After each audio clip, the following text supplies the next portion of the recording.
ಮನೆ ಕೆಲಸ ಮಾಡ್ತಿದ್ದಂತಹ ಮಹಿಳೆ ಶಾಸಕಿಯಾಗಿ ಆಯ್ಕೆಯಾಗಿದ್ದಾರೆ. ಬಿಜೆಪಿ ಅಭ್ಯರ್ಥಿ ಕಲಿತಾ ಮಾಝಿಗೆ ಭರ್ಜರಿ ಜಯಭೇರಿ ಸಿಕ್ಕಿರುವಂತದ್ದು.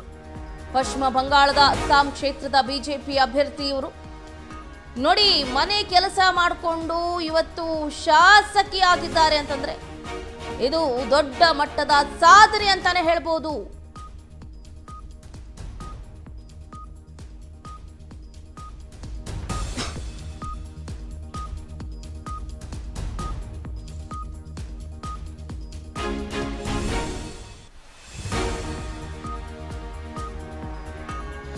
ಮನೆ ಕೆಲಸ ಮಾಡ್ತಿದ್ದ ಮಹಿಳೆ ಶಾಸಕಿಯಾಗಿ ಆಯ್ಕೆಯಾಗಿ ಇದೀಗ ಎಲ್ಲರ ಮನಸೂರೆಗೊಳಿಸಿದ್ದಾರೆ. ಬಿಜೆಪಿ ಅಭ್ಯರ್ಥಿ ಕಲಿತಾ ಮಾಝಿಗೆ ಭರ್ಜರಿ ಜಯಭೇರಿ ಸಂದಿರುವಂಥದ್ದು.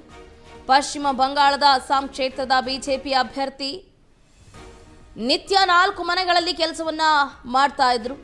ಕಲಿತಾ ಮಾಝಿ ಅವರು ಮನೆ ಕೆಲಸ ಮಾಡಿಕೊಂಡು ತಿಂಗಳಿಗೆ 2,000 ರೂಪಾಯಿ 2,500 ರೂಪಾಯಿ ಸಂಪಾದನೆಯನ್ನ ಮಾಡ್ತಾ ಇದ್ರು ಕಲಿತಾ.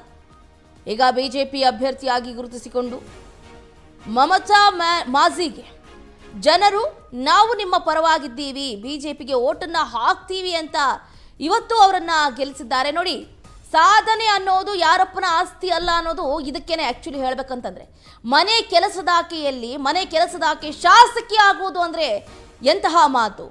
ಸಾಧನೆ ಅಂದ್ರೆ ನೋಡಿ, ಮನಸ್ಸು ಮಾಡಿದ್ರೆ ಏನು ಬೇಕಾದ್ರೂ ಮಾಡಬಹುದು, ಮನಸ್ಸಿದ್ದರಿಗೆ ಮಾರ್ಗ ಅಂತಾರಲ್ಲ, ಅದು ಈಗ ಮಾಝಿ ಅವರನ್ನ ನೋಡಿದ್ರೆ ನಿಜ ಅನ್ಸುತ್ತೆ. ಕೈ ಕಟ್ಟಿ ಕೂತ್ಕೊಂಡ್ರೆ ಯಾವುದು ಕೂಡ ಆಗೋದಿಲ್ಲ. ಸ್ಥೈರ್ಯ ಇರಬೇಕು, ಛಲ ಇರಬೇಕು, ಆವಾಗ್ಲೇನೆ ನಾವೇನಾದ್ರೂ ಮಾಡೋದಕ್ಕೆ ಸಾಧ್ಯ ಅಂತ ಮತ್ತೊಮ್ಮೆ ಸಾಬೀತುಪಡಿಸಿದ್ದಾರೆ ಮಮತಾ ಮಾಝಿ ಅವರು. ನಿಜಕ್ಕೂ ಕೂಡ ಬಹಳ ಸಂತಸದ ವಿಷಯ. ಮನೆ ಕೆಲಸದ ಆಕೆಯನ್ನ ಇವತ್ತು ಜನರು ಕೈ ಹಿಡಿದಿದ್ದಾರೆ, ಭರ್ಜರಿಯಾಗಿ ಗೆಲ್ಸ್ಕೊಂಡು ಬಂದಿದ್ದಾರೆ.